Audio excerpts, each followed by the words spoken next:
존귀하신 하나님, 우리에게 새 생명과 또 우리에게 오늘 하루도 사명 주셔서 하나님의 귀한 사역들 잘 감당케 하여 주심, 이 시간 감사함으로 주님 앞에 고백합니다. 하나님, 코로나가 지나가면서 우리 아름 예배부 안에 다시 한번 예배를 허락해 주시고 우리 목자님들이 한 마음으로 기도하며 찬양하며 나아갈 수 있도록 허락하여 주셔서 감사합니다. 하나님, 귀한 교육을 통하여서 우리가 다시 한번 우리 친구들을 더 잘 알아가며 우리 친구들을 더 잘 섬기며 나아갈 수 있는 귀한 교육의 시간 될 수 있도록 도우시며 인도하여 주옵소서. 모든 영광 주님께만 올려드렸고 존귀하신 우리 주 예수 그리스도 이름 받들어 기도드렸사옵나이다. 아멘. 반갑습니다. 코로나가 지나가면서 이 아름 예배부 안에서 제가 진짜 함께 예배함이, 제가 분당 마을은 이렇게 돌아가면서 목자님들과 친구들 만나면서 같이 기도하고 있는데, 요 105호와 106호에 우리 친구들이 오고 목자님들이 함께 와서 예배하고 찬양할 수 있음이 정말 얼마나 기쁜지 모르겠습니다. 함께 섬기는 교육자로서 더 나아가서 또 이런 또 장애인 친구들을 위한 더 잘 알기 위한 귀한 인식 개선 세미나가 있어서 또 한번 저희 교육자들은 얼마나 감사한지 모르겠습니다. 근데 그런 의미에서 저희가 교육을 준비하면서 우리 전사님들이 강사님을 섭외하면서 정말 심사숙고해서 너무 훌륭한 강사님을 모셔주셨는데요. 개인적으로 저는 이 강사님하고 10년 넘게 교제를 많이 해왔습니다. 그래서 사회복지 필드에서도 너무 많은 사역들을 좀 감당해 주셨고, 특별히 같이 이제 수지연합 마을에서 섬기고 계시니까 아마 옆에서 보시다 보면 우리 장애인 친구들에 대한 그런 정말 그 사랑의 마음들이 아마 우리 강사님을 통해서 아마 많이 느끼셨던 분들 계실 겁니다. 우리 지구촌 사회복지재단 산하 기관인 동탄 아르딘 복지관에서 사무국장님으로 섬기시면서 아까 소개했듯이 수지 아름 연합마을 우리 목자님으로 섬기고 계신 이종성 목자님을 소개하도록 하겠습니다. 큰 박수로 환영해 주시길 부탁드리겠습니다.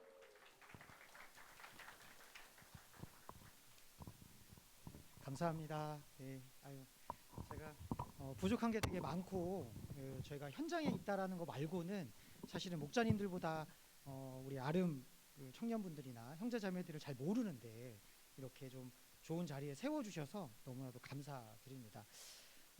저희 PT를 좀 띄워주시면 감사하겠고요. 제가 이렇게 소개해 주셨던 것처럼 제가 동탄 아르딘 복지관의 사무국장으로 섬기고 있고요. 재단이 처음 시작하고 또 여러 가지 섬김 사역을 할 때 함께 인볼브해서 진행을 했었습니다. 무엇보다 저는 이제 사회복지사로 섬기고 있고요. 장애인 당사자분들과 함께 장애인분들이 어떻게 하면 비장애인과 동일한 삶을 살아갈 수 있을까, 어떻게 하면 고통의 삶을 살아갈 수 있을까 많이 고민하고 생각하고 기도하면서 이분들이 일상적인 생활들을 어떻게 하면 영위할 수 있을까를 늘 생각하고 기도하면서 현장에서 일하고 있습니다. 아마도 우리 아름 목자님들만큼 제가 더 많이 기도하지 못하겠지만 열심히 현장에서 장애인분들하고 스킨십 하면서 그분들을 섬기고자 되게 노력을 하고 있는데요. 오늘은 저보다 더 장애인에 대해서 잘 아실 거예요. 왜냐하면 훨씬 더 많은 기간 장애인분들하고 호흡하고 스킨십하고 이야기하고 그분들의 삶을 들여다보고 그런 분들이 다 우리 목자님들이시잖아요. 하지만 그래도 요즘 장애인에 대해서는 이렇게 바라보는구나, 장애인의 특징은 이런 거구나, 다 아시는 내용이지만 한 번 정도 더 짚고 넘어갈 수 있도록 오늘 시간을 구성해 보도록 하겠습니다. 세 가지 섹션인데요. 장애인에 대해서 좀 알아보고 또 어떻게 하면 좀 이해할 수 있을까 한번 생각해 보고, 그러면 장애 하면 저희가 보통 뭔가 없는 사람을 장애인이라고 하죠. 그런데 없다 하더라도 저희가 존중하는 게 필요하거든요. 그러면 존중 이렇게 하면 되게 막연하거든요. 제가 아주 구체적으로 장애인분들을 어떻게 하면 존중하는 것인지, 어떻게 하면 잘 섬기는 것인지를 설명해 드릴 수 있도록 하겠습니다. 네, 장애인에 대해서 잠깐 이야기를 해보면요. 우리가 보통 장애인 하면 뭐라고 생각하는지 다들 이미지가 있으시잖아요. 장애 하면은 신체적으로나 정신적으로 장애를 가진 사람을 말합니다. 보통 어려움, 지원 이런 표현을 많이 쓰죠. 일상적인 생활, 사회생활, 직장생활, 교회에 오기까지 누군가의 도움이나 어떤 지원이 없으면 일상적인 생활, 고통의 삶을 누릴 수 없는 사람들을 대부분 다 장애가 있다라고 표현을 합니다. 꼭 장애 등급이 있어야 장애인이라고 부르지 않죠. 여러분들도 한 번씩 경험이 있으시죠? 병원에 혹시 골절상을 입어서 입원해 보셨던 분 혹시 있으세요? 한 분만 혹시 있으시죠? 맞아. 우리 목자님 또 척추 때문에 그러셨다고 얘기 들으셨고요. 다들 한 번은 경험이 있으실 거예요. 그래서 우리나라는 아직 그걸 인정하지 않습니다만 그런 분위기가 형성되고 있어요. 뭐냐면 내가 걸어가다가 다리가 부러졌어요. 그래서 3개월 이상의 치료가 필요하다라고 하면 3개월 동안 장애인 등급을 주는 걸 우리나라도 법제화하고 있습니다. 아직 통과는 안 됐는데요. 유럽은 실제로 그렇게 하고 있거든요. 내가 다리가 부러졌거나 팔이 부러졌어요. 한 3개월 이상, 6개월 정도의 치료가 필요하다 그러면 일시적 장애인으로 등록을 합니다. 그래서 장애인과 동일하게 지원을 해드리고 있거든요. 장애 등급만 있다고 해서 장애인이 아니고요. 지원이 필요한 것, 어려움이 있는 사람들은 다 장애인이다 이렇게 보고 있습니다. 네, 뭐 많이 보신 그림이시죠. 예, 어떤 분이 장애인이실까요? 저렇게 계단이 있어서 이제 좀 교회인데 이게 흡연실이에요. 이제 그 계단이 있어서 저기에 들어가지 못하는 것, 그리고 계단이 있지만 에스컬레이터에서 장애인이 휠체어를 타고 내려오는 것. 어떤 분이 장애인이실까요? 네, 실제로 보시면 이렇게 장애인을 바라보는 관점이 점점 변하고 있습니다. 예전에는 장애를 가진 사람이 잘못했다고 생각을 했어요. 장애가 있는 사람이 너 무슨 뭐 문제가 있는 거 아니야?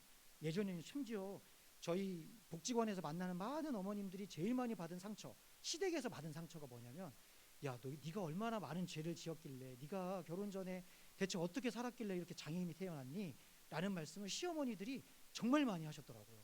그래서 어머님들이 이 마음의 상처가 굉장히 깊으세요. 근데 뿐만 아니라 비장애 형제자매들도 마찬가지예요. 야, 너희 집은 얼마나 죄를 많이 지었길래 이렇게 비장애, 그러니까 장애인 형제가 태어났어? 이런 말들을 학교 선생님들이 서슴치 않고 하시더라고요. 예. 그래서 예전에는 누군가의 잘못, 나의 잘못이든 또 부모의 잘못이든 또 조상의 잘못이든 그런 잘못에 의해서 장애가 있었다고 생각을 했어요. 하지만 지금은 달라졌습니다. 어떻게 달라졌냐면요. 장애인이 생활하기 힘든 환경을 만들어준 환경의 탓이라고 이야기를 하고 있습니다. 장애인이 가지 못하는 계단을 만든 사회가 잘못을 한 것이다.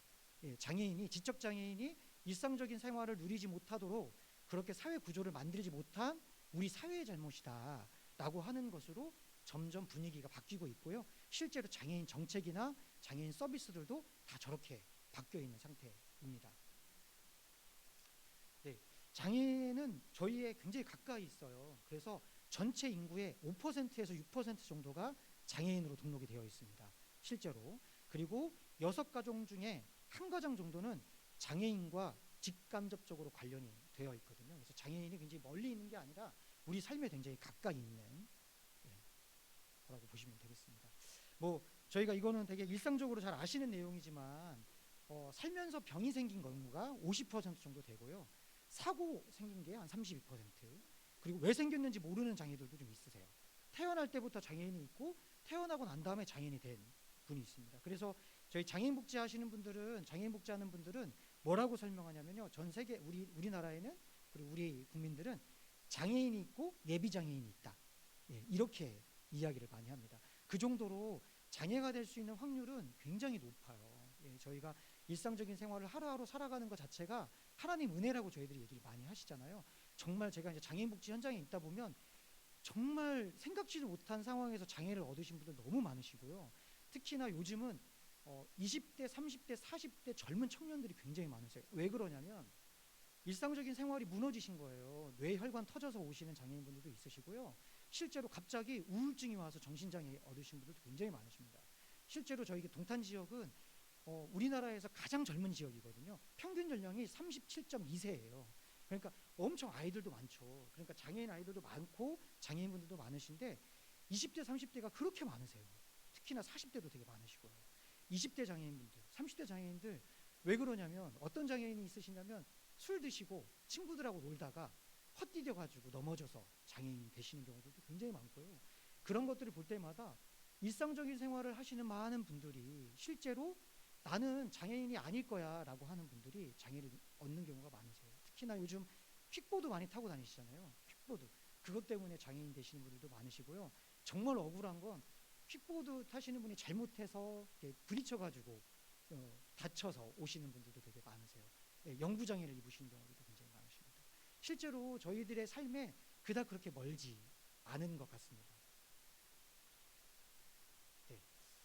그러면 장애인이 그래요. 장애인분들이 누구나 될 수 있는데 장애인이 되셨습니다. 자, 그러면 장애인분들을 우리가 어떻게 불러야 할까 한번 이제는 좀 고민해 볼 필요가 있겠다. 그래서 이제 말씀을 좀 들어보는 거예요. 장애우, 장애자. 이건 다 아시죠? 뭐라고 불러야 하죠? 네, 맞아요. 이거 너무 잘 아시죠? 그러면 일반인, 정상인, 보통 사람. 그거는 맞는 말일까요? 네, 맞는 말 아니시죠? 뭐라고 불러야 되죠? 네, 장애인이 아는 분은 네, 맞아요. 비장애인이라고 불러야 합니다. 감사합니다. 이렇게 호응을 해주시니까 제가 막 힘이 나는 것 같아요. 예, 비장애인이라고 부르죠. 그런데 보통 우리 이렇게 목사님들 설교하시거나 다른 분들 하실 때 보면은 뭐 정상인, 보통 사람 이런 말씀들 좀 많이 하시거든요. 근데 요즘은 그렇지 않고 장애인과 비장애인으로만 나눠서 설명을 합니다. 자, 제가 이건 조금 불편하실 수가 있는데 바른 이름으로 불러야 한다라고 말씀을 드려요. 보통 저희가 보면은 우리 목자님들 여기서 5년 이상 되신 분 한번 손 들어봐 주시겠습니까? 나 목자 5년 이상 했다. 네, 진짜 많으신 거죠. 그러면 한 10년 정도 나 했다 이렇게 혹시? 네, 네, 네. 10년 정도 되면요, 15살, 10살 때 만났던 분이 20살이 돼 있는 거예요. 어렸을 때 만났던 분들이. 그렇기 때문에 우리 목자님들은 우리 친구들이, 우리 장애인분들이 내 조금 이렇게 보태서 내 자녀처럼 느껴지시는 거죠. 그러니까 누구누구야 이러면서 막 되게 막 반갑게 야 누구야 누구야 막 부르시는 거예요. 20살, 25살 돼도. 예, 그렇게 되시죠. 근데 그게 잘못된 건가요? 아닙니다. 절대 잘못된 것이 아니죠. 1대1의 관계에서는 절대 잘못된 게 아니에요. 하지만 저희가 한번 생각해 볼 필요가 있는데 그분은 엄연한 성인이시거든요. 특히나 우리 지적 자폐성 장애인분들은 엄연한 성인이시죠. 그분들에게 다른 사람이 있는 자리에서 종성아라고 불렀다고 한번 생각을 해보시면 이 저를 잘 모르는, 제가 장애인이에요. 저를 잘 모르는 분은 아, 우리 아름학교에 있는 분들한테는 이름을 불러도 되는구나 라고 생각할 확률이 굉장히 높습니다. 그렇기 때문에 가급적이면 누구누구 님자 붙이기 어려우시면 형제님, 자매님이라고 불러주시면 더 좀 좋지 않을까. 예, 그래서 제가 많은 장애인 부서, 사랑의 교회, 할렐루야 교회, 수원중앙침례교회 등등의 교회에 여쭤봤어요. 그랬더니 요즘 호칭 바꾸기 캠페인을 하고 계신다고 하더라고요. 그래서 용기를 내서 가지고 왔습니다. 그래서 성인 장애인분들, 특히나 1대1의 관계에서는 이름 부르셔도 상관없지만 다른 제3자가 있는 데서는 가급적이면 누구누구 형제님, 누구누구 자매님이라고 불러주시면 훨씬 더 장애인분들이 좋지 않으실까라고 생각을 하고요. 그러면 성인이 아닌 장애인분들도 계시잖아요. 그분들한테는 이름을 부르셔도 크게 문제가 없으실 것 같습니다. 예, 왜 이름을 바르게 불러야 하느냐? 제가 사전에 설명드렸던 것처럼 우리 목자님들은 교회의 롤모델이세요. 그래서 목자님들이 어떻게 장애인들을 대하느냐에 따라서 많은 성도님들이 장애인을 대하는 방식이 분명히 바뀝니다. 내가 이름을 부르면 그분들도 이름을 부르고요. 내가 그분들의 머리를 쓰다듬거나 엉덩이를 두드리거나 등을 두드리면 똑같이 하실 확률이 굉장히 높습니다. 예, 1대1의 관계, 신뢰관계가 있는 분들이 그렇게 하시는 건 전혀 문제가 되지 않아요. 그런데 그 장애인과 1대1의 신뢰관계가 되어 있지 않은 분이 그런 행동을 했을 때는 상당히 심각한 문제가 될 수가 있습니다.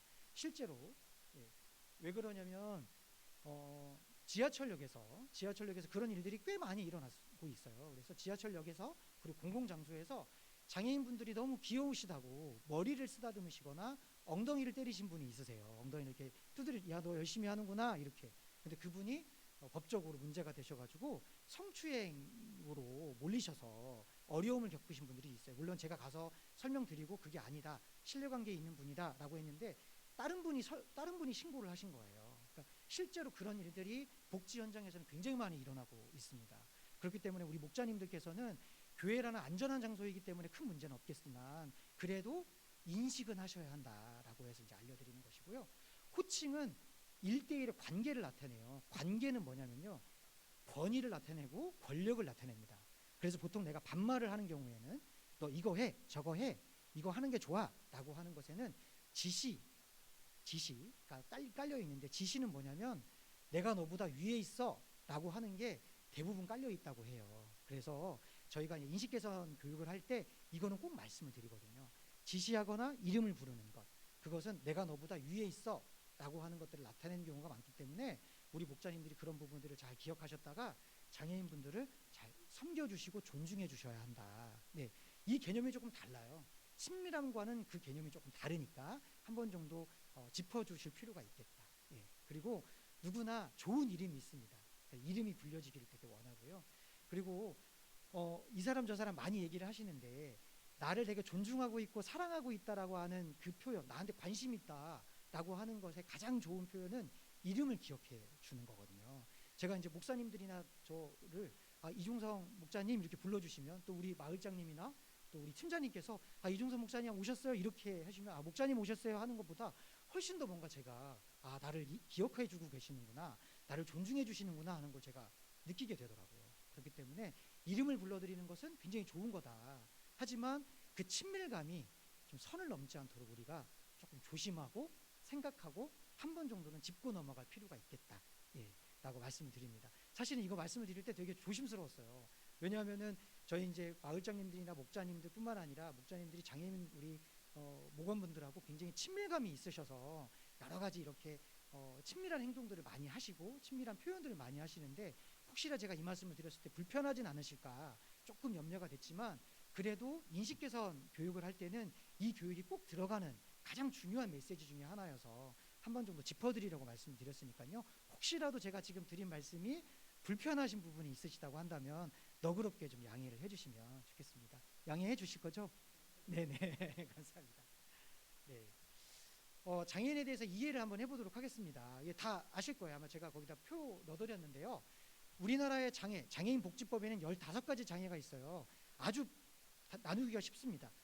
그 정신적 장애와 신체적 장애로 나뉘고요. 신체적 장애는 신체 외적인 장애와 신체 내적인 장애로 나뉘어요. 그래서 15가지로 분류가 되어 있습니다. 그래서 보통 저희가 많이 만나는 장애인은 지적 자폐성 장애, 정신장애, 그 다음에 뇌병변 장애, 지체장애, 뇌전증 장애, 이렇게 6가지 정도의 장애인으로 분류가 되더라고요. 그래서 오늘 그 특성을 좀 준비를 해왔습니다. 지체장애인은 말 그대로 움직이는 게 어려우신 분들이에요. 신체 외적으로 움직이는 게 어려우신 분들이죠. 그래서 이분들을 대할 때는 특히나 제일 중요한 건 저희가 신체적으로 지원해 드리는 것보다 이분들이 움직일 수 있는 편의시설이 제대로 갖춰져 있는 게 가장 중요합니다. 이를테면 저희가 이 지금 분당성전 같은 경우 아름채플이 우리 장애인분들이 지체장애인분들이라 하더라도 정말 접근하기가 쉽게 되어 있으시죠. 그런데 우리 아름채플 어떤가요? 정말 우리 목자님들 너무 애쓰시죠. 이렇게 막 엘리베이터 막 예배 막 사람들 많이 오실 때는 엘리베이터 타는 것도 되게 힘들고 여러 가지 어려움들이 있으시거든요. 그렇기 때문에 경사로나 편의시설들이 잘 갖춰져 있어야 합니다. 그리고 각자의 신체적인 조건에 맞는 보조기구들이 좀 있어야 돼요. 뭐 휠체어, 의수, 목발. 요즘 이제 저희가 나중에 저희 목자님들 모시고 저희 동탄 아르딘 복지관 보여드릴 수 있는 기회가 있으면 좋겠는데요. 저희 복지관에는 요즘 로봇이 있어요. 그래서 착용하는 로봇이 있습니다. 이렇게 해서 지체장애인분들이 이렇게 슈트를 입으시고 목발 짚고 본인이 이렇게 돌아다니실 수 있거든요. 이제 아마 향후 5년에서 10년 정도면 전동 휠체어 보급되듯이 다 로봇이 아마 보급이 될 겁니다. 실제로 굉장히 많이 개발이 끝났고요. 저희 복지관에서도 테스트베드로 열심히 그것들을 연구하고 있는데요. 분명히 그렇게 되실 거예요. 뿐만 아니라 어르신들 중에도 고관절이 좀 어려우신 분들은 여기에 로봇을 착용하시면 고관절이 다쳤다 하시더라도 직립보행이나 독립보행이 가능하십니다. 실제로 그런 연구가 되게 많이 되고 있어요. 그럼 이런 분들은 사실은 앉아서 휠체어만 타고 다니시는 게 아니라 실제로 움직이시기 때문에 장애 등급은 있으시지만 얼마든지 움직이실 수 있으시죠. 그렇게 많이 발전을 하고 있고요. 우리 지체장애인분을 대하실 때 꼭 유의하셔야 될 게 있어요. 보통 우리 휠체어 많이 미시잖아요. 근데 휠체어 혼자 이렇게 손으로 끌고 간다고 물어보지 않고 뒤에서 확 미는 분들이 있으세요. 우리 그 정도 에티켓은 다 알고 계시죠? 꼭 물어보셔야 합니다. 제가 뭐 도와드릴까요? 뭐 밀어드릴까요? 하고 물어보는 게 가장 어려워요. 잘 물어보고 여쭤보고 도움이 필요하다고 하면 그때 도움을 주시면 되겠습니다. 그 다음에 뇌병변 장애가 있어요. 그래서 우리가 뭐하고 좀 헷갈리시냐면은 뇌전증이나 이런 분들하고 좀 헷갈리는데요. 뇌병변은 뇌에 문제가 생겨서 몸을 움직이는 데 어려움이 있어요. 어딘가가 손상이 있는 겁니다. 뭐 전두엽이나 뭐 축두엽이나 뭐 이런 데들이 손상이 생겨서 생기는 어려움이에요. 그래서 보통은 떨림, 뭐 손이 뒤틀림, 그런 언어 장애들이 동반을 하시는 경우가 많습니다. 또 이분들을 대할 때는 정말 많은 에너지가 필요합니다. 저도 제일 어려운 장애인분이 뇌병변 장애인분이세요. 한마디 한 문장 얘기하는데 5분 10분 걸리시는 경우가 있어요. 그러면 그거를 가만히 앉아서, 저도 사회복지사이다 보니까 잘 들어드려야 되거든요. 앉아서 저 집에 휠체어가 필요하고 집이 문이 고장났어요라고 하는 걸 저한테 전달해 주시러 오셨는데 그거 얘기하는데 1시간 걸렸습니다. 1시간. 근데 제가 뭐 써주세요 이렇게 또 뭐 정리해서 이렇게 하지 않고 그분들을 기다려서 끝까지 이야기를 들어드리는 것, 그게 이제 뇌변변 장애인분들이 존중하는 가장 좋은 길이거든요. 그래서 잘 못 알아들었을 때는 죄송해요, 한 번만 더 얘기해 주세요. 그리고 그분들이 얘기할 때는 조금 여유를 가지고 얘기를 들어드리는 게 제일 중요하다. 근데 보통 보면 뇌변변 장애인분들이 가시다가 혼자 넘어지시는 경우가 있어요. 근데 어머님들이나 뿐만 아니라 목자님들, 저희 사회복지사들도 넘어지시면 이 문제를 빨리 해결하려고 얼른 일으켜 세울 경우가 있거든요. 근데 그러지 마시고 넘어져서 어딘가에 피가 흘리지 않는 이상은 꼭 물어보셔야 합니다. 혹시 일어나는 거 도와드릴까요? 잡아드려요? 어떻게 할까요? 아니에요, 저 혼자 일어날 수 있어요 하면 혼자 일어나시도록 옆에서 혹시 위험한 물건만 치워드리면 알아서 일어나시거든요. 예, 그러니까 그런 철칙을 좀 지켜주시면 좋을 것 같고요. 걸을 때, 함께 걸을 때 걷는 속도를 한 발짝 앞이나 한 발짝 뒤에서 걸어주시면 되겠습니다. 그리고 또 이제 음료수 마실 때나 이럴 때 뭐 너 먹기 힘드니까 이거 빨대 꽂아줄게 이러시는 경우가 있어요. 그러지 마시고 빨대 같은 것도 이거 해드릴까요? 뭐 컵에 따라 드릴까요? 라고 물어보시고 그 다음에 진행해 주시는 게 가장 좋겠습니다. 네. 그래서 뇌비문 장애인분들 같은 경우에는 필요한 보조기기들이 참 많이 나와 있거든요. 그런 것들이 나중에 저희가 시간이 된다면 제가 한번 소개해드리는 시간을 갖도록 하겠습니다. 네, 뇌전증 장애가 있어요. 뇌변변 장애는 뇌의 일정 부분이 물리적 손상에 의해서 생기는 게 뇌병변 장애이라면 뇌전증은 신경회로에 문제가 있는 거예요. 신경에 문제가 생겨서 특히나 전류가 너무 많이 흘러가지고 이 뇌의 기능이 순간적으로 블랙아웃 되는 겁니다.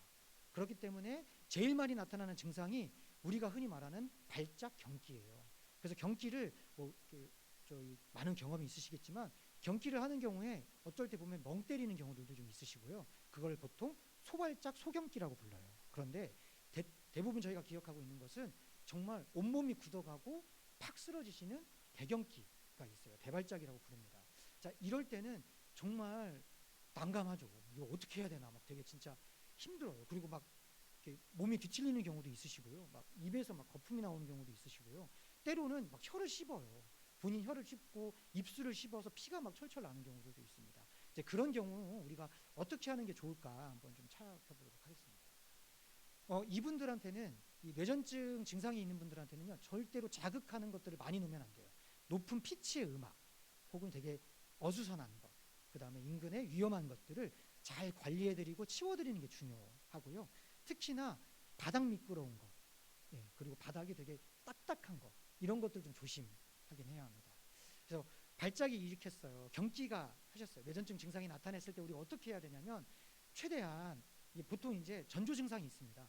갑자기 이렇게 표정이 멈추고 얼굴이 조금 하얘지세요. 그리고 약간 눈이 커져. 그러면서 이렇게 어떻게 되냐면 이렇게 저를 목자님이 좀 쳐다보시잖아요. 그러니까 같이 얼굴을 마주보고 있는데 이렇게 서서히 넘어져요.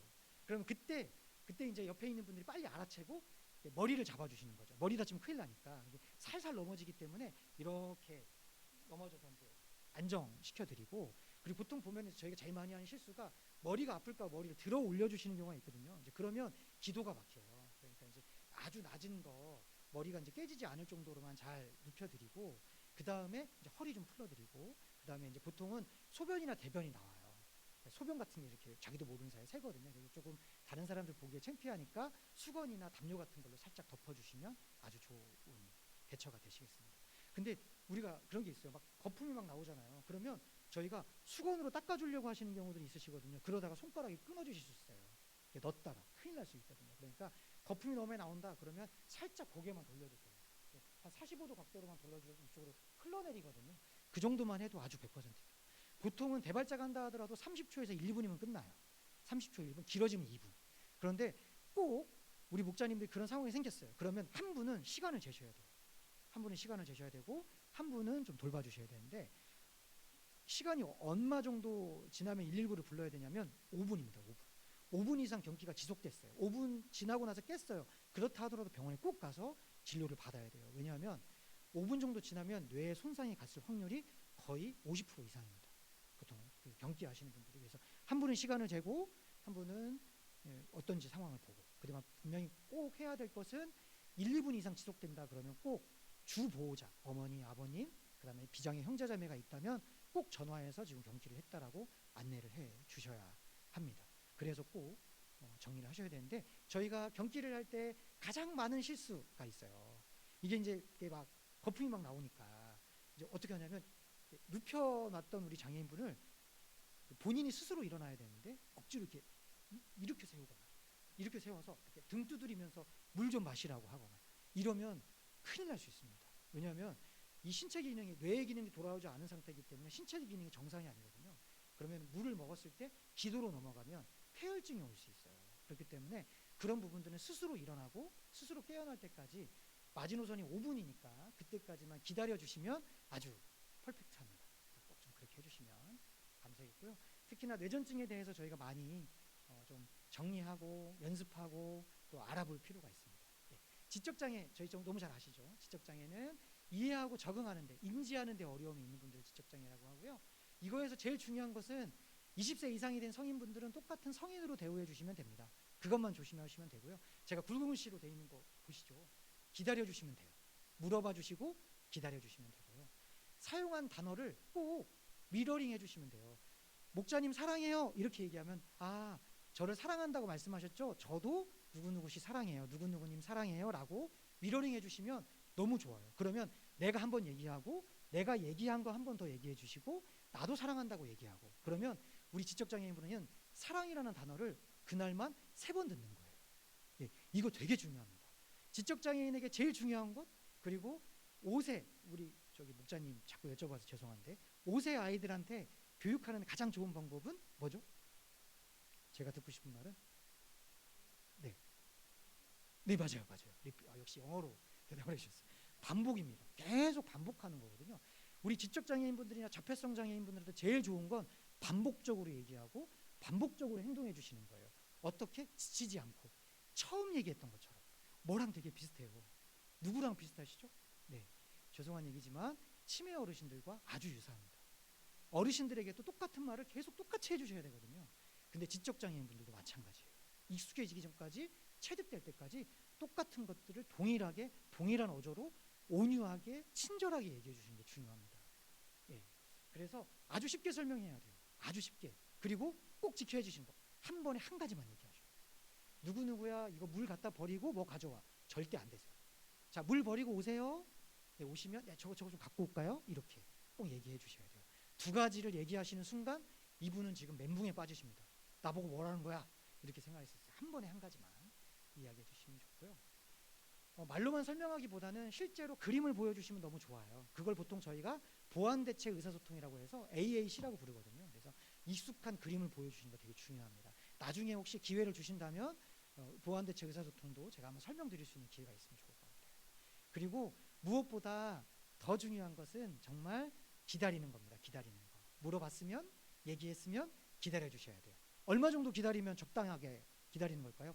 앞에 너무 잘 듣고 계셔 주셔서 목사님 자꾸 여쭤보는데, 몇 초 정도면 잘 기다려 주시는 것 같으세요? 예, 제가 뭔가 얘기했어요. 몇 초 정도 기다리면 될까요? 목사님 역시 대단하십니다. 예, 목사님 쌍따봉이에요. 네, 혹시 몇 초 정도면 조금, 이 정도면 내가 기다려 주는 거다. 예, 혹시 백종화장님 몇 초 정도면 기다려 주시는 거라고 생각할 수 있겠습니까? 10초. 맞아요. 목사님 어떻게 제 마음을 이렇게 잘 아세요? 예, 10초 정도면 기다려 주시는 거고요. 내가 뭘 물어봤을 때 한 10초 기다렸는데 말을 못해. 그럼 다른 거 질문하시면 됩니다. 네, 너무 감사해요. 한 10초 정도. 10, 9, 8, 7, 6, 5, 4, 3, 2, 1. 꽤 긴 시간입니다. 예, 꽤 긴 시간이에요. 말씀드렸듯이 반복하는 거 되게 중요해요. 보여주시는 거 되게 중요하고 알려주시는 거 중요해요. 특히나 시간, 복장, 약속, 규칙에 대해서 한 번에 하나씩 여러 번 얘기해 주시면 돼요. 자, 우리 마을 예배는 12시예요. 몇 시? 12시. 12시. 시계 볼 줄 알죠? 12시예요. 라고 말씀. 자, 예배 오면 뭐 해야 돼요? 우리 앉아서 먼저 기도하는 거예요. 자, 기도하는 거 잘 모르겠으면 목자님 따라하세요. 앉아서 눈 감는 거예요. 눈 감는 거. 예, 이렇게. 그러니까 이런 것들을 반복적으로 얘기를 해주시면 루틴을 만들어 주시는 게 지적 자폐성 장애인에게는 가장 중요한 덕목입니다. 자폐성 장애는 저는 정말 자폐성 장애인 분들이 그 세계가 너무 궁금해요. 그분들의 우주는 정말 광활합니다. 너무 넓어요. 그래서 제가 정말 너무 궁금해요. 너무 알고 싶은데 알 길이 없어요. 저분의 마음속에 좀 들어갔다 왔으면 좋겠어. 대체 저분은 대체 어떤 생각을 하고 사시는 걸까 너무 궁금하거든요. 예, 그래서 이 자폐성 장애인 분들에게 충분한 설명과 연습이 정말 많이 필요하고요. 낯선 사람, 낯선 장소에 갔을 때 익숙해지기까지, 충분히 본인이 익숙하기까지 시간과 여유 있게 도와주셔야 되고요. 일정이 바뀔 때마다 일정이 바뀔 거예요. 듣지 않는 것 같지만 정말 잘 듣고 계시거든요. 자, 누구누구 씨, 누구누구 형제님, 우리 이제 어디로 갈 거예요? 이제 우리 본과 공부할 거고 12시 좀 넘고 1시 되면 어머니 오실 거니까 그때까지 기다려야 돼요. 뭐 해야 한다고? 기다려야 돼요. 라고 천천히 그리고 잘 설명을 해주실 필요가 있습니다. 그리고 막 그런 얘기를 한 번에 많이 들으면 되게 힘들어하세요. 왜냐하면 이분들한테는요, 이 귀가 굉장히 열려 있기 때문에 모든 게 다 자극이에요. 굉장히 손에 스치는 그 소리, 끄는 소리, 마이크 소리, 그리고 뭐 하나 왔다 갔다 하는 소리가 이분들한테는 굉장한 자극이거든요. 이 자극이 많이 들어오면 이 뇌에서 어떻게 감당을 못 하시는 거예요. 그러니까 흥분하세요. 조용히 하라고. 그리고 이게 안 되니까 이 에너지가 폭발하시는 거예요. 그래서 그것들이 폭발하거나 그런 것들이 발현될 때는 조금 기다려 주셔야 되고, 괜찮다고 안전한 공간에서, 좀 조용한 공간에서 계실 수 있도록 도와주시는 게 가장 중요합니다. 자폐성 장애인 분들은 여러 가지 생활적인 지원이 필요하지만 무엇보다 제일 중요한 거는요, 자폐성 장애인 분들이 가지고 있는 특성은 저 사람이 우는지 웃고 있는지 울고 있는지를 몰라요. 심지어 어머니가 돌아가셔도, 어머니가 막 배가 아파서 떼굴떼굴 굴러도 우리 엄마가 아파하는 건지 안 아파하는 건지도 모릅니다. 실제로 자폐성 장애인 어머니랑 자폐성 장애인이랑 같이 있다가 어머님이 정말 응급 상황이 생겼는데 우리 애가 전화도 할 수 있고 다 할 수 있는데도 불구하고 엄마가 아픈 건지 뭐 하는지를 파악을 못 하는 거예요. 심지어 이렇게 안면 누구를 봐도 누군지를 못 알아보는 경우들도 되게 자폐성 장애인들이 많으세요. 왜 그러냐면 자기 세계에 갇혀 계시는 경우들이 좀 있거든요. 자기 세계, 자기 우주가 있기 때문에. 그래서 그런 것들을 자꾸 연습시켜 주셔야 돼요. 자, 이런 표정은 화난 거야. 이런 사람들이 이런 표정을 지으면 기분 나쁜 거니까 조심해야 돼.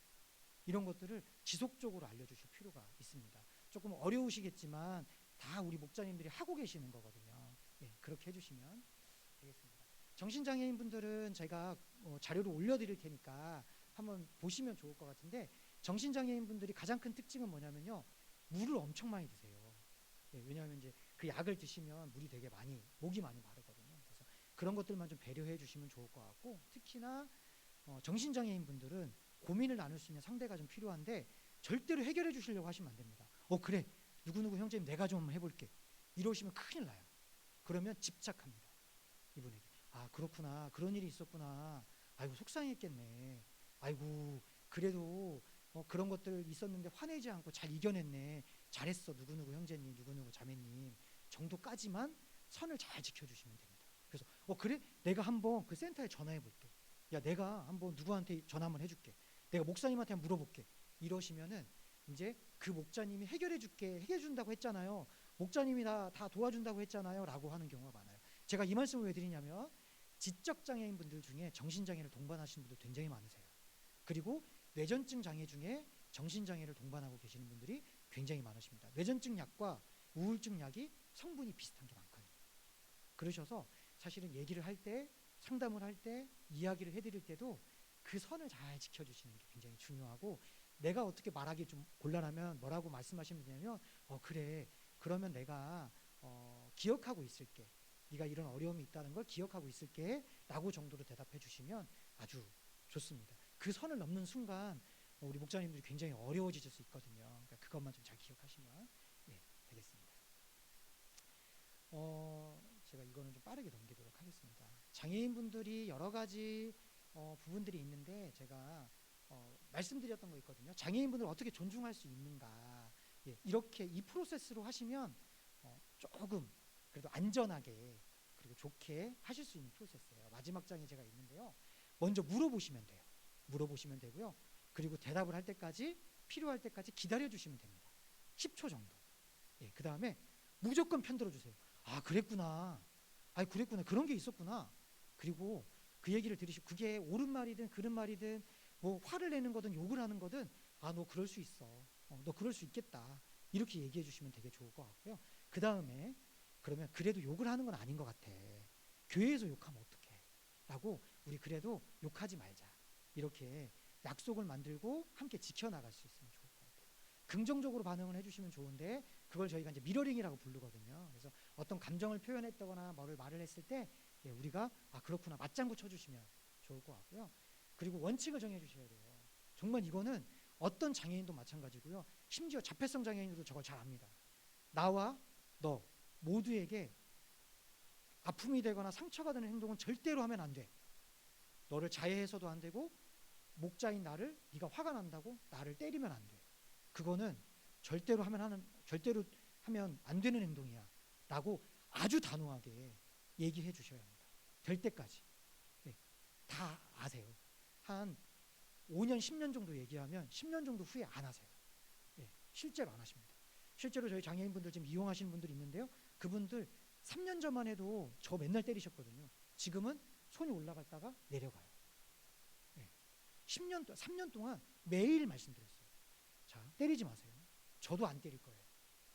이게 굉장히 중요한 덕목입니다. 그러니까 우리 목자님들이 이런 부분들을 잘 기억해 주시고 정리하시는 게 좋을 것 같아요. 제가 한 2분 정도 잠깐 휴식을 취하고요. 한 10분에서 15분 정도 한 사람 중심 섬김에 대해서 지금 현재 장애인복지관 현장에서 이렇게 실천하고 있어요. 그것에 대해서 소개해 드리고 오늘 시간을 마치도록 하겠습니다. 2분간만 잠깐 쉬었다가 하도록 하겠습니다. 네, 요즘 저희 장애인복지 현장뿐만 아니라 모든 곳에서 한 사람에 대해서 되게 집중해요. 근데 우리 교회는 28년 전부터 한 사람 한 영혼 집중을 했었습니다. 그래서 제가 이 복지 현장에서 느끼는 거지만 역시 이 사회복지의 근간은 교회구나, 이런 생각을 다시 한번 하고 있어요. 요즘 정말 한 사람 한 영혼에게 집중하는 것이 정말 중요한데요. 예전에는 사회복지가 어땠냐면요, 무조건 양을 늘려서 많은 사람에게 집중하는 것이 더 중요했어요. 근데 지금은 그렇지 않습니다. 한 사람의 삶을 변화시키는 것에 굉장히 포커싱이 되어 있어요. 한 사람을 치유하는 것에 포커싱이 되어 있습니다. 어디서 많이 들어보지 않으셨어? 힐링 체인지. 우리 교회가 민족 치유 세상 변화라고 하는 저희 미션이 있잖아요. 그것이 복지 현장에도 동일하게 적용이 되고 있습니다. 그러니까 제가 요즘 너무너무 저도 이 장애인복지관에서 일하면서 너무 행복하고 즐겁게 일하고 있는데요. 왜 그러냐면 정말 제가 우리 교회에서 배웠던 많은 여러 가지 교육과 현재 장애인복지 현장의 흐름이 일맥상통하고 있어요. 굉장히 재미나게 하고 있습니다. 그 중에 하나가 한 사람 중심 섬김이에요. PCP라고 해요. Person Centered Practice라고 부르는데요. 한 사람에게 집중하는 것이 되어 있습니다. 자, 한 사람에게 집중하려면 뭘 해야 되냐? 그 사람을 위해서만 계획을 세워야 되고요. 그 사람이 정말 그 사람에게 중요한 것과 그분을 위해 중요한 것이 무엇인지 우리가 생각해야 되고요. 제대로 실천하자라고 하는 것이 있습니다. 자, 한 사람 중심 섬김은 뭘까요? 한 사람이 중요하게 생각하는 것, important to와 한 사람을 위해 중요한 것이 무엇인가를 잘 생각해서 균형을 찾는 겁니다. 우리 많은 저기 장애인 형제자매들이 있어요. 형제자매님이 비만이 되셨습니다. 비만이 되셨는데 그분에게 중요한 게 뭐냐면 맛있는 초코 쉐이크를 먹는 게 그분에게 중요한 일이에요.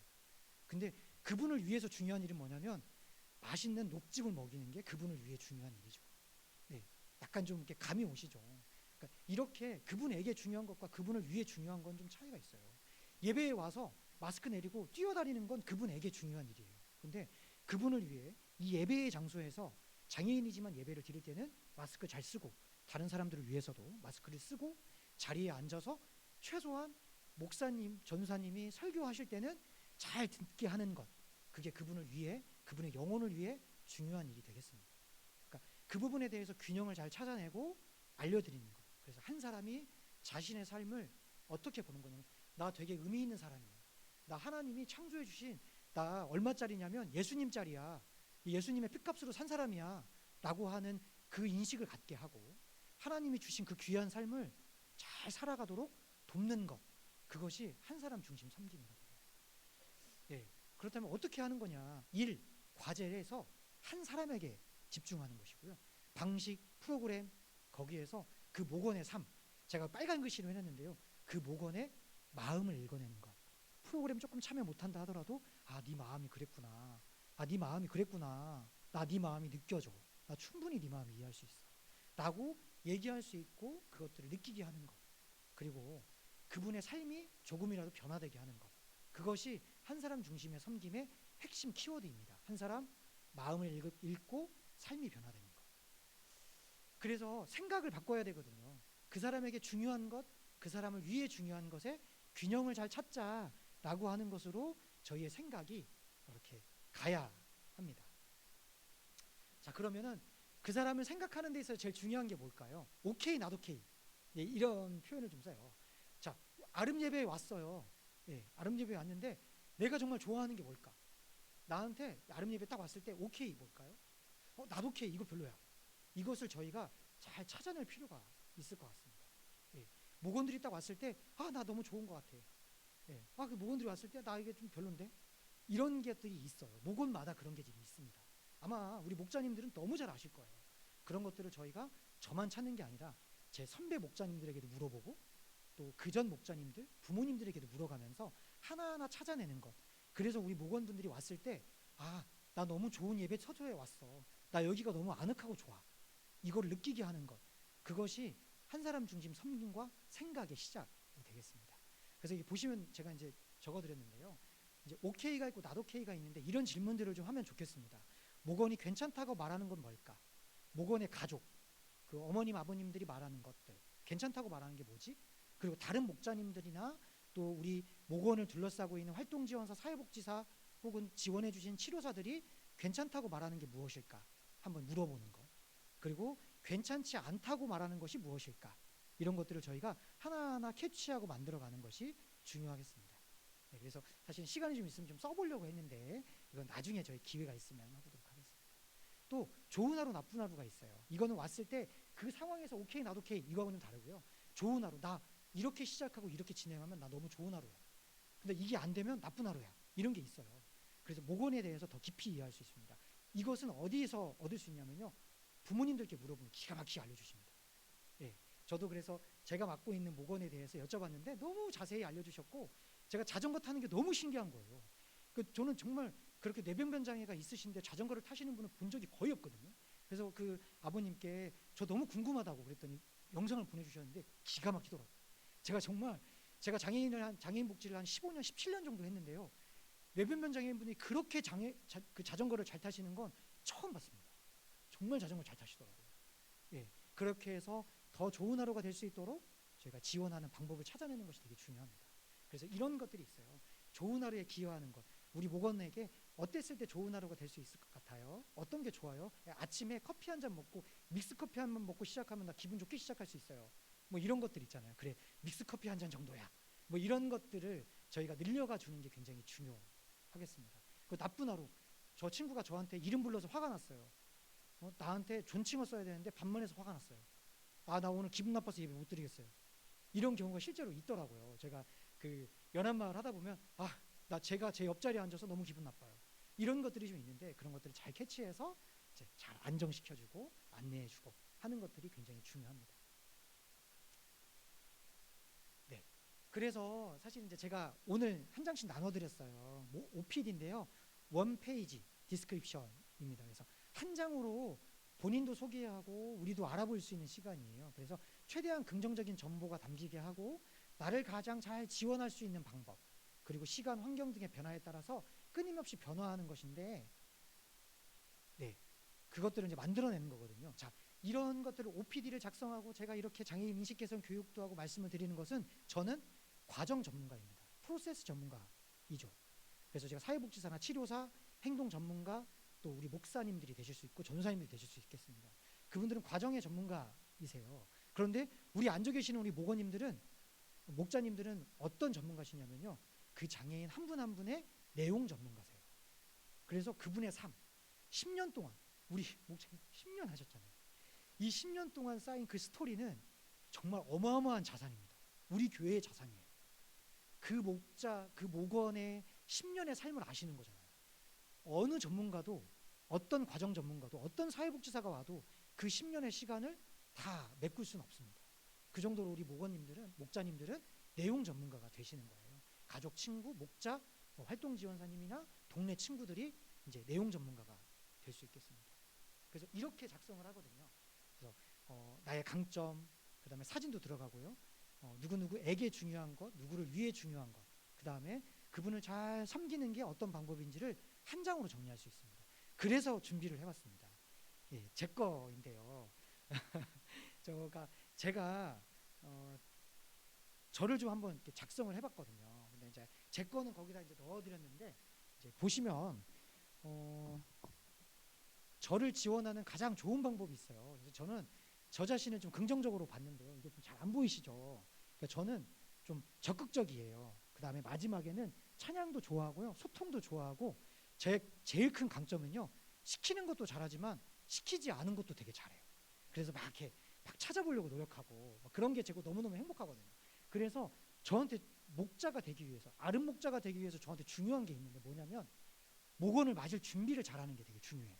그다음에 두 번째는 진지하게 내가 우리 목원이 볼 수 있도록 진지하게 예배해야지 하는 그런 자세가 저한테 중요하고요. 또 우리 조원들, 우리 니시조 있는데요. 조원에 계시는 우리 목자님들뿐만 아니라 우리 목원들하고 그냥 시시콜콜하게 이렇게 수다를 떠는 거지만 한마디라도 좀 하자라고 하는 게 저한테 되게 중요합니다. 예, 그 다음에 불필요한 신체 접촉하는 거 제가 되게 싫어하거든요. 특히나 이제 뭐 여자 목원들이 저 반갑다고 이렇게 제 어깨를 두드리시거나 이러시는 경우가 있어요. 그래서 제가 조금 정색하면서 말씀드려요. 저 건들지 말라고. 예, 저 안 만져도 충분히 말로 설명할 수 있고 얘기할 수 있으니까 저 만지지 마세요. 이렇게 얘기를 합니다. 그리고 저랑 1m 떨어져서 얘기해 주세요. 예, 저 만지지 마세요. 저도 안 만질게요. 이렇게 말씀드려요. 그래서 처음에는 되게 서운해하세요. 그런데 왜 그러냐면요. 특히나 제가 이제 장애인 복지 현장에 있다 보니까 그런 일들을 많이 겪어요. 장애인분들이 선생님 좋다고, 남자 선생님 좋다고 막 껴안고 그러거든요. 근데 어머님들이나 다른 분들이 성추행했다고 신고하시는 경우들이 아주 많아요. 그래서 제가 조금 이렇게 좀 그런 교육도 받거니와 좀 그러지 않고 싶어서 제가 처음부터 자꾸 저 만지시면 저 만지지 마세요. 안 만져도 충분히 얘기할 수 있어요. 이렇게 한 발짝 더 떨어지고 그렇게 하고 있습니다. 그리고 반말하지 않고 욕먹지 않기. 어느 누구에게든 우리 장애인 분들도, 우리 장애인 목원들이 저한테 가끔 욕을 하시는 경우가 있더라고요. 제가 그래서 제가 그럼 아주 정중하게 여쭤봐요. 혹시 욕을 하시는데 저 때문에 불편하신 게 있었냐? 저는 전혀 불편함을 끼쳐드리지 않은 것 같은데, 제가 욕먹을 행동을 하지 않은 것 같은데 저한테 사과해 주셨으면 좋겠다고 제가 이렇게 장애인분한테 말을 드리면, 그건 제가 목자님 사과할게요, 이렇게 얘기하세요. 아주 정중하게 말씀드리고 있습니다. 그리고 특히나 저한테 중요한 거는 적절한 온도의 채풀실이에요. 지금 좀 덥진 않으시죠? 예. 네, 잘하시는. 저도 덥지 않습니다. 저희 채풀실에서도 예, 특히나 우리 자폐성 장애인분들은 온도에 민감하셔가지고 온도가 너무 낮거나 너무 높으면 소리를 지르시잖아요. 그래서 적절한 온도가 저한테는 제일 중요한 문제이고요. 그 다음에 저를 위해 중요한 것은요, 잘 듣고 적응하고 반응하는 게 저한테 되게 중요하고요. 특히나 목원, 지금 현재 제 목원과 만났을 때 좀 반갑게 포옹하는 게 저한테 되게 중요합니다. 그리고 목원의 컨디션을 잘 살펴서 그 목원이 쾌적한 환경에서 예배를 드릴 수 있도록 하는 게 제가 목자가 되기 위해서 제일 중요한 부분이고요. 특히나 나의 목원 그리고 모두가 안전하고 안정적이게 예배를 드리면 좋겠다라고 하는 게 저를 위해 되게 중요한 부분입니다. 그 다음에 저를 가장 잘 제가 목자가 되기 위해서 정말 잘 지원해 주실 수 있는 방법은요, 아름 학교 목자로서 어떻게 해야 하는지 혹시 제 모습을 보시고 설명해 주시면 좋겠어요. 그 다음에 선배 목자님들께 여쭤보고 배울 수 있는 기회가 좀 많았으면 좋겠고요. 그리고 매주 좀 안부를 물어봐 주시면 좋을 것 같아요. 이종성 목자님 어떠셨어요? 뭐 이번 얼굴이 되게 좋으신데 이번 한 주 좋은 일 있으셨나 봐요. 이렇게 좀 물어봐 주시면 저는 너무 맨 처음 왔을 때 되게 행복할 것 같아요. 그리고 저와 함께하는 목원에 대해서 질문해 주시고 답해 주시면 좋을 것 같아요. 특히나 이제 저랑 같은 조에 있는 우리 백종화 목자님께서 그 장로님께 제가 늘 여쭤보거든요. 이럴 때 어떻게 해야 돼요? 그러면 굉장히 친절하게 얘기를 해주시거든요. 그때 제가 나 목자하기 잘했다, 이런 생각 되게 많이 들거든요. 그 다음에 제가 뭔가 했을 때 목자님 괜찮아요, 예, 그럴 수 있어요 라고 말씀해 주시면 제가 목자로서 잘 성장할 수 있을 것 같아요. 예, 제가 이제 제 자신은 작성을 해 본 것이고요. 제가 저희 목원에 대해서도 한번 작성을 해봤습니다. 예, 저희 목원에 대해서도 제가 아버님께는 양해를 구했고요. 이렇게 사진 대신 이름을 넣지 않고 이렇게 넣었습니다. 저희 목원은 되게 적극적이세요. 그리고 모방 행동을 굉장히 잘하십니다. 그리고 잘 웃고 긍정적이시고요. 건강한 신체 있어요. 제가 볼 때는 체지방이 10%도 안 돼요. 이게 진짜 몸이 다 완전히 근육이세요. 예, 예. 그리고 자전거를 즐겨 타시고요. 너무 잘 타시고요. 행복하게 예배를 드리세요. 난 그렇게 행복하게 예배를 드리시는 걸 본 적이 없어요. 그 다음에 분위기 메이커예요. 막 박수 치고 소리 막 지르시고, 예, 막 분위기를 막 띄워주세요. 그리고 결정적으로 자기 물건을 굉장히 정리를 잘 하시고요. 저한테 던져주세요. 정리하라고. 그래서 열심히 잘 정리를 해드리고 있습니다. 그리고 우리 목원에게 중요한 게 있는데요. 친구들과 특히나 우리 뭐 목자님들, 뭐 오래 보신 목자님들과 들어오면서 딱 나왔어요 등장하면서 포옹하고 막 나왔다고 알려주는 거, 이거 되게 중요하게 생각하시더라고요. 그 다음에 자전거 탄 거를 자랑하고 싶어 하세요. 저 이렇게 두드리 이거 했다고 이렇게 늘 말씀하시면, 아 그러셨어요? 어디 가셨어요? 만석공원 가셨어요? 어디 가셨어요? 무슨 공원 가셨어요? 제가 아는 이제 아버님께 들은 공원들이 있으면 그거 이렇게 쭉 그냥 읊어드려요. 그러면 다 고개 끄덕이시거든요. 근데 제가 여쭤보면 전혀 다른 데 가셨더라고요. 근데 그렇게 반응을 좀 하고 있고요. 입고 온 옷 칭찬받는 거 되게 좋아하세요. 그래서 아 너무 옷 잘 어울린다, 멋져요. 그러면 되게 좋아하시고요. 예, 그 다음에 찬양할 때 꼭 강단 앞에서 가서 우리 목자님 찬양하시는 거 얼굴 한번 보고 오셔야 돼요. 예, 꼭 일어나서 그 앞에까지 가서 얼굴 한번 보시고 다시 자리에 앉으셔야 돼요. 그 다음에 찬양할 때 박수치기, 그 퀴즈할 때 성경 퀴즈 내주셨을 때 꼭 손 들어서 맞추든 못 맞추든 대답하는 거 되게 중요하게 생각하시고요. 그리고 마스크 쓰고 있도록 좀 안내하는 것, 그분들에게 중요한 부분이 있습니다. 또 그분을 위해 중요한 것은 단상이 잘 보이는 자리를 마련해 드리는 거 되게 중요하고요. 적절한 실내 온도, 땀이 많으세요. 되게 경직이 있으셔서 움직일 때 땀이 많으시고요. 걸어 다닐 때 절대로 미끄럽지 않게 바닥을 잘 들여다봐야 되고, 움직일 수 있는 공간 확보해 드려야 합니다. 그 다음에 활동이 편한 신발을 신으셨는지를 봐야 하고, 등받이가 있는 꼭 잊어야 되고요. 그리고 이게 워낙 근육이 많이 발달되어 있지만 경직이 심하셔서 이렇게 좀 기대고 앉을 수 있도록 앞에 꼭 의자를 놔드려야 돼요. 이렇게 팔을 기댈 수 있도록. 그 다음에 때때로 일어나고 앉기 편하게 저희들이 그 자리를 잘 안내해드려야 되고요. 신나고 즐거운 찬양을 많이 해드려야 너무 좋으세요. 우리 목자님 너무 즐거운 찬양 많이 해주셔가지고 우리 형제님의 행복 지수가 계속 올라가고 있어요. 그러니까 너무 신나서 막 하시더라고요. 예, 그래서 우리 목원을 제가 잘 지원하는 방법은 뭘까? 자리에 서서 앉을 때 안전하게 할 수 있도록 제가 안내해드리는 거, 그리고 입고 온 옷 멋있다고 칭찬해드리고 잘 정리해드리는 거, 그리고 한 주 동안 자전거 잘 탔는지 물어봐주고, 자 자리에 앉은 후에 의자에 팔 올릴 수 있도록 도와드려야 되고요. 가끔 다리에 쥐가 나시는 경우가 있어요. 특히나 왼쪽 다리에 쥐가 많이 나시더라고요. 그때 다리를 올릴 수 있도록 의자를 하나 갖다 드려서 다리를 잠깐 올렸다가 쥐가 좀 경직이 좀 내려앉으면 내릴 수 있도록 도와드려야 하고요. 원형 테이블에 손을 얹으면서 일어나시는 경우가 있는데, 저희 그 아름마을의 원형 테이블이 좀 간이 테이블이라서 손을 짚었을 때 잘못 짚으면 이게 넘어질 수가 있어요. 그래서 그 원형 테이블을 잡아드리는 게 굉장히 중요합니다. 그 다음에 인사할 때 반갑고 적절하게, 이를테면 저를 막 등을 세게 두드린다거나 반갑다고 꼬집으시는 경우가 있는데 그러지 않도록 제가 안내해드려야 되고요. 입에 손을 두드리면은 대부분 다 물을 먹고 싶어 하시는 거고요. 그 다음에 가슴을 많이 두드리시는데 이거를 아주 세게 두드리면 조금 덥다는 얘기고요. 적절히 두드리면 기분 좋다는 얘기시래요. 예, 가족분이 얘기를 해주시더라고요. 그리고 기분이 안 좋을 때는 계속 두드리신다는 거예요. 그래서 그거를 잘 캐치해서 3초 이내에 반응을 해드려야 이게 좀 울거나 저기 하지 않으신대요. 그래서 제가 계속 지켜보고 있다가 3초 이내에 반응하려고 노력합니다. 예, 제가 이렇게 한 장으로 정리를 해봤어요. 그래서 제가 매주 새롭게 한 사실을 제가 구글 폼을 하나 만들어서 거기에 계속 우리 형제님에 대해서 업데이트하고 있습니다. 그래서 이런 것들을 계속 만들어 가려고 하고 업데이트 해나가려고 해요. 그래서 제가 조금 더 시간을, 만약에 저한테 한 2시간 정도 시간을 주셨다면 각자 우리 목자님들 것도 작성해보고 목원님들 것도 작성을 해보면 참 좋았겠다 싶지만 조금 시간이 없기 때문에 나중에 혹시 한 번 더 기회를 주신다면 한번 해보도록 그렇게 하겠습니다. 제가 내용 전문가라는 말씀 드렸어요. 우리 목자님께서 절대로 얘기하지 말라고 하셨는데 얘기를 좀 드려야 될 것 같아요.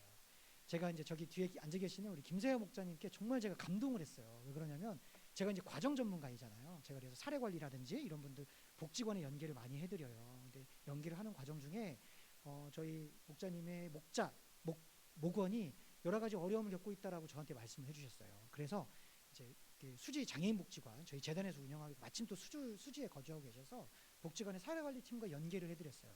그런데 그 사례관리 팀에서도 그 사례관리하는 담당자가 여러 번 바뀌었기 때문에 선배님에 대해서 아는 거라고는 딸랑 2페이지짜리 그분의 프로그레스 노트밖에 없었어요. 그런데 제가 이제 그걸 받아봤거든요. 거의 내용이 없어요. 그런데 우리 목자님께서 그 수년 동안에 있었던 풀스토리를 알고 계시는 거예요. 정말 그분이 어떤 삶을 살았고, 가족은 또 어떤 어려움이 있고, 아버님의 심리 상태는 어떠시고, 또 어떤 도움이 필요한지를 너무 잘 알고 계시는 거예요. 예, 이 자매님을 제대로 지원하기 위해서는, 제대로 된 과정으로 지원하기 위해서는 그 스토리를 알지 못하면, 저러한 스토리를 알지 못하면 할 수 없는 일이거든요. 그렇기 때문에 우리 목자님들께서 장애인들을 존중하는 것뿐만 아니라 이 장애인들, 이 목원님들의 한 분 한 분의 삶을 들여다보고 그분에 대해서 알고 있는 것, 그들의 성장을 알고 있고 성장 배경을 잘 알고 계시는 것, 그분들의 가족의 어려움들이 무엇이고 그 가족들이 가지고 있는 아픔은 무엇이고 그분들이 진정으로 원하는 것이 무엇인지를 잘 알고 계신다는 것만으로도 엄청난 자산입니다. 사실은. 예, 정말 저 같은 복지 현장에 있는 사람들은 페이퍼나 쓸 줄 알고 왔다 갔다 해서 아 그러세요라고 하는 공감의 기술을 정도 사용하는 거 말고는 목자님들에 비해서는 그 장애인 한 분 한 분에 대해서 그 삶은 저희가 도저히 알 수가 없거든요. 예, 제가 우리 목자님들께서 그러한 과정 전문가 그리고 내용 전문가라는 사실을 꼭 기억하시면 좋겠고 그분의 삶이 이 목자님들에 의해서 얼마나 많이 바뀔 수 있는지 저희들이 좀 알았으면 좋겠다는 생각입니다. 제가 일부에 짚어드렸던 것들 조금 더 구체적으로 말씀드리고 싶었어요. 한 사람 중심 섬긴 사역 어렵지 않습니다. 첫 번째 물어보시면 돼요. 어떠세요? 도와드릴까요? 네, 어떻게 하고 싶으세요? 우리 한번 어떠세요? 도와드릴까요? 어떻게 하고 싶으세요? 한번 큰 소리로 한번 해보실까요? 시작. 어떠세요? 도와드릴까요? 어떻게 하고 싶으세요? 네, 그렇습니다. 네, 우리 전사님, 서전사님 한번 큰 소리로 한번 아주 그 온유한 목소리로 한번 해주시면 감사하겠습니다. 시작. 우리 전도사님은 뭘 해도 레크레이션이야. 뭘 해도 레크레이션인 것 같아요. 맞습니다. 이런 질문들 해주시면 좋아요. 그리고 기다려주세요. 10초. 네. 스스로 답할 수 있도록. 그게 엉뚱한 말이어도 괜찮습니다. 기다려주시면 좋을 것 같아요. 그리고 편 들어주세요. 아 그렇구나. 아 그랬구나. 그럴 수 있겠어. 목자님은 우리 편. 목자님은 내 편이야. 이런 마음과 이런 이미지를 심어주시면 좋을 것 같고요. 긍정적으로 반응해 주시면 좋아요. 거울 반응이라고 하잖아요. 말했던 거 그대로 그냥 해주시면 돼요. 그랬구나가 아니고 아 그래 네가 사랑하는구나. 아 네가 물을 마시고 싶어서 지금 이렇게 행동을 했던 거구나 라고 구체적으로 미러링 해주시면 너무 좋을 것 같고요. 특히나 근데 모든 행동이나 모든 말이 좋은 말은 아니거든요. 그렇기 때문에 우리가 욕하는 것, 다른 사람을 해치는 것, 크게 소리 지르는 것, 분위기를 해치는 것들은 우리 하지 말자 라고 약속을 만들고 계속 지켜나갈 수 있도록 얘기해 주시는 게 중요해요. 자, 그 다음에 이거 제일 중요합니다. 정말 중요하거든요. 서로 상처 주지 않아야 돼요. 나에게 너에게 아픔과 상처가 되는 행동은 우리 하지 말자. 네가 나한테 무심코 하는 행동, 내가 너한테 무심코 하는 행동이 서로한테 상처가 될 수 있어. 절대 그러지 말자. 우리 그러지 말자. 우리 그런 사이 아니잖아. 라고 얘기해 주는 거. 그래서 no hurt. 절대로 상처 주면 안 돼요. 내가 상처받아도 안 돼요. 대신 yes hurt. 마음이 통하면 됩니다. 예. 그래서 한 사람 중심 사역 그리고 우리 아름 사역은 제가 옆에서 볼 때는 마음과 마음이 연결되는 것 같아요.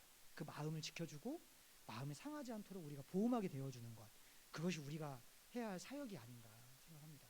제가 이 아름 목자를 신청하고 아름 목자가 이제 1월 달부터 활동을 하면서 제가 잠언을 묵상하다가 하나님 저 말씀이 제 마음에 꽂히게 해주셨어요. 무릇 지킬 만한 것보다 내 마음을 지키라. 생명의 근원이 이에서 나니라. 그 사람의 살고 죽음이 마음에 있다고 하잖아요. 그렇기 때문에 우리 장애인분들에게도 정말 인생에 있어서 삶에 있어서 내 마음을 무조건 내 편을 들어줄 한 사람이 필요하거든요. 예, 그 사람이 부모가 될 수도 있지만 피 한 방울 섞이지 않은 예수 그리스도의 피가 섞인 우리 목자님들이 그런 역할을 해주신다고 한다면 우리 목원들의 삶이 정말 드라마틱하게 변할 수 있지 않을까. 우리를 통해서 예수님을 또 배우고 나아갈 수 있지 않을까라는 기대와 생각을 해보았습니다. 네, 감사합니다. 되게 짧은 시간 감사합니다.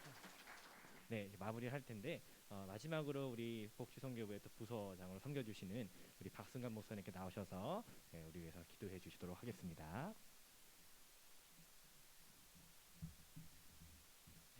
오늘 강의 너무 좋으셨죠?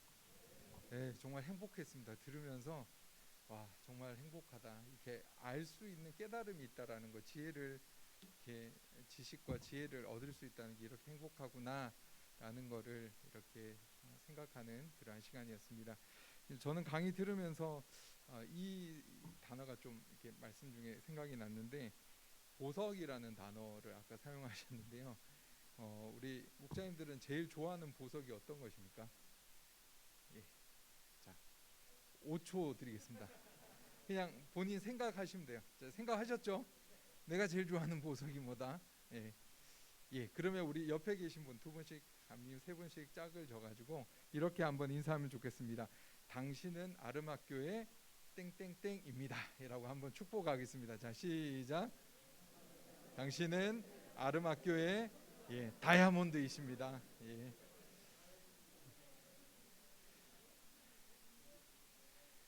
예, 보석은 진짜 이제 그 보석에 대한 아마 이야기가 시작되신 것 같은데 보석은요 잘 닦아야 되죠. 그리고 그 보석이 빛날 수 있도록 잘 깨끗하게 계속해서 우리가 닦아야 됩니다. 우리가 축복해 주셨는데 우리 각자가 하나님이 주신 귀한 선물이고 우리가 보물인데 먼저 우리를 잘 닦고 또 우리가 함께하는 우리 목장 식구들이 더 빛나는 존재가 될 수 있도록 우리가 늘 축복하고 함께 하기를 그렇게 힘썼으면 좋겠습니다. 제가 기도하고 마치겠습니다. 하나님, 우리 지구촌 교회에 주님의 소중한 보물 우리 아름학교 목자님들을 주셔서 정말 감사합니다.